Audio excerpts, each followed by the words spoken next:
दोस्तों मकर संक्रांति आने वाली है और हम सभी के घरों में गुड़ और तिल से कुछ ना कुछ बनता है। कोई लड्डू बनाता है, कोई गजक बनाता है, कोई चिक्की बनाता है। तो आज हमने भी बनाई है तिल, गुड़ और मूंगफली को मिला करके एक बेहतरीन सी बर्फी, जो बनाने में आसान है और खाने में बहुत ही स्वादिष्ट है।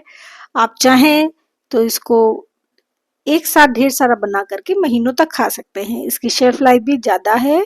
आप मतलब यूं कहें, आप 2 से 3 महीने तक इसको रख करके बड़े आराम से खा सकते हैं।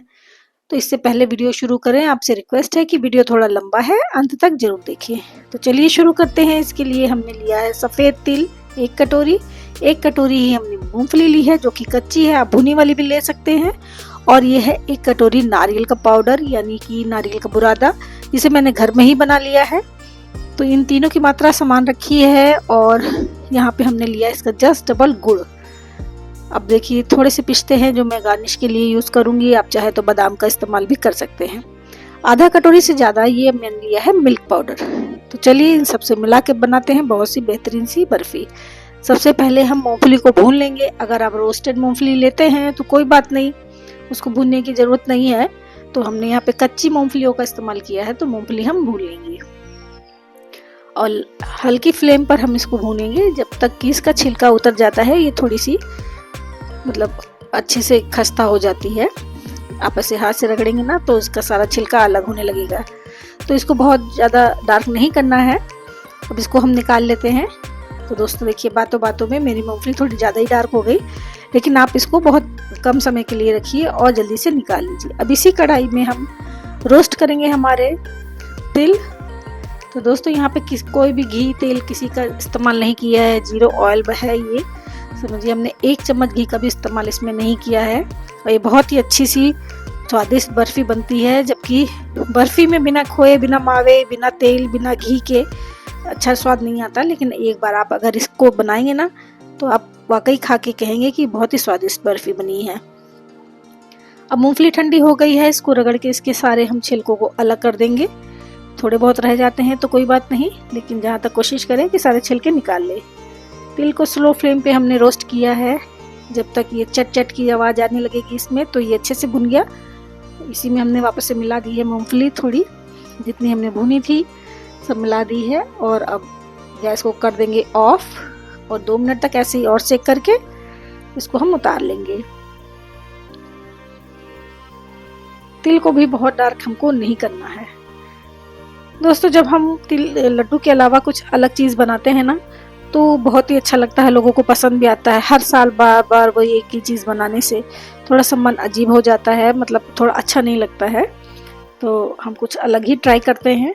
अब देखिए जो हमने कोकोनट पीसा था, इसको पीसने के लिए मैंने सूखे नारियल का काला वाला पार्ट हटा करके उसको मिक्सी में ग्राइंडर में हमने चला दिया। तो ये इस तरह से पाउडर बन गया।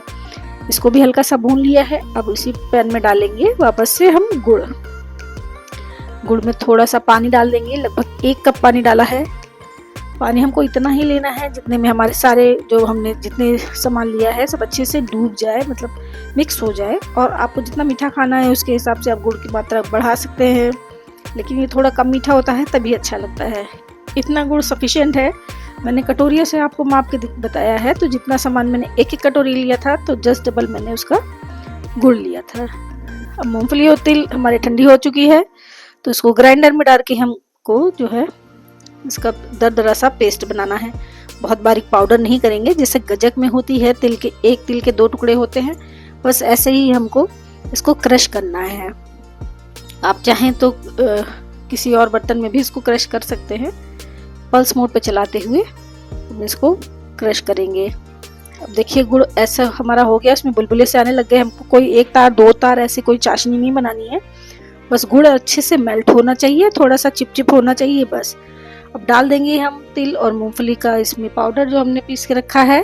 सारा पाउडर एक साथ डाल देंगे और इसको हम चला लेंगे।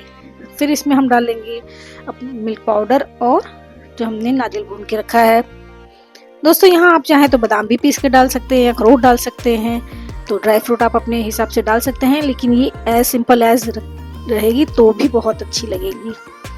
अच्छे से मिला लेते हैं। शुरू में आपको लगेगा कि ये गुड़ हमारा कम है, लेकिन जब आप मिलाएंगे पूरे अच्छे से मेल्ट हो जाएगा तो ये बराबर रहेगा। और जब ऐसे छूट करके देखिए सारा चम्मच में एक साथ आ रहा, सारा जो डो है पूरा सिमट करके एक साथ आ जा रहा है, इसका मतलब ये रेडी हो गया है।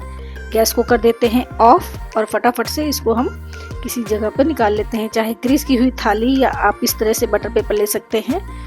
मैंने लिया है और इस पर ही सारा डो को हम पलट देंगे। हमको फटाफट से इसको सेट करना है, नहीं तो अगर ये जम गया तो फिर इसको हैंडल करना मुश्किल हो जाएगा। तो ये काम हम गरम गरम में ही करेंगे। तो देखिए बड़े केयरफुली, ये जल रहा है, बहुत गर्म है। तो हमने बटर पेपर की सहायता से इसका रोल बनाया है। आप चाहे तो इसको थाली में भी जमा सकते हैं, आप चाहे तो इसको जो बर्फी वाली ट्रे आती है चौकोर स्क्वायर शेप में, आप उसमें भी जमा सकते हैं और मनचाहे शेप में काट सकते हैं। मैंने इसको रोल बना करके इसके रोल बना के इसके पीसेस कट किए हैं। अब शेप तो आप अपने हिसाब से रखेंगे, लेकिन टेस्ट तो इसका अल्टीमेट आएगा, एकदम यूनिक सा अच्छा सा टेस्ट है। तो इस बार आप अपने मकर संक्रांति पर अपने घर में आए हुए मेहमानों को या आप अपने फैमिली मेम्बर्स को इस तरह से बना के खिलाएंगे तो वो बहुत ही पसंद करेंगे। अब देखिए ड्राई फ्रूट को जो हमने पिस्ता काट के रखा था, हम इसके ऊपर इसी समय चिपका देंगे, नहीं तो ये फिर बाद में चिपकेगा नहीं। जब गुड़ कड़ा हो जाएगा तो ये चिपकेगा नहीं, इसलिए हमको इसी स्टेज पर पिस्ते की गार्निशिंग जो हमने की है, मतलब काट के रखे थे, उसको हम यहाँ पे गार्निशिंग कर देंगे। इसे गरम गरम में ये अच्छे से चिपक जाएगा। तो देखिए ये हमारा रेडी हो चुका है रोल। अब इसको हम कुछ देर के लिए रख देंगे। जब ये थोड़ा सा ठंडा हो जाएगा तब हम इसकी कटिंग करेंगे, क्योंकि गरम गरम में इसका शेप बिगड़ जाएगा, हमको जो चाहिए वो शेप नहीं बनेगा। तो हमने रख दिया है। लगभग आधे घंटे बाद देखिए ये सेट हो चुका है। अभी भी थोड़ा सा गर्म है, लेकिन तभी ये थोड़ा सा सेट हो गया है। अब इसको हम फटाफट काट लेते हैं। तो दोस्तों, अगर आपको मेरी रेसिपी अच्छी लगती है, मेरे बताए हुए तरीके से आप रेसिपी बनाते हैं, तो मुझे कमेंट बॉक्स में ज़रूर बताइएगा। तो इस तरह से हम इसके छोटे छोटे पीसेस कट कर लेंगे और किसी भी आप एयर टाइट कंटेनर में रख करके इसको 2 से 3 महीना तक आराम से खाएंगे। इसमें कोई भी टेस्ट में अंतर नहीं आता है। इसमें कोई ऐसी चीज़ नहीं पड़ी है जो कुछ समय बाद ख़राब होने का चांस रहे। तो आप ढेर सारा बनाइए, स्टोर करके रखिए और एंजॉय करिए।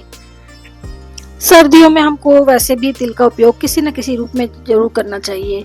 तो इस तरह से अगर आप बर्फ़ी बनाते हैं तो ये बहुत ही सॉफ्ट है। कोई आपके घर में बुजुर्ग है या बढ़ती उम्र के बच्चे हैं, उनको भी ये देंगे। कैल्शियम से भरपूर होते हैं तिल, तो ये उनके लिए हड्डी के लिए भी फ़ायदेमंद है। बढ़ते बच्चों के हाइट के लिए और उनकी हड्डियों के लिए भी बहुत फ़ायदेमंद है। बुजुर्ग हैं, कोई आपके घर में कोई हड्डी का पेशेंट है या किसी की हड्डियों में दर्द है, तो आप इसका सेवन जरूर कराइए। आंखों के लिए भी बहुत ही फायदेमंद होते हैं तिल। तो देखिए ठंडी होने के बावजूद भी कितनी सॉफ्ट है, और आप इसको बना करके महीनों स्टोर करिए और आराम से खाइए। तो इस बार आप अपने मकर संक्रांति पर तिल से क्या क्या बनाने वाले हैं ये भी मुझे बताइएगा, और आपको ये रेसिपी कैसी लगी मुझे कमेंट बॉक्स में जरूर लिख के बताइएगा। तो दोस्तों, अगली रेसिपी भी मेरी तिल से ही संबंधित होगी, तो वीडियो में बने रहिएगा और चैनल को सब्सक्राइब कर लीजिए। वीडियो को लाइक शेयर जरूर करिएगा। मिलते हैं अगली किसी इसी तरह से बेहतरीन सी रेसिपी पे। तब तक के लिए take care and bye bye.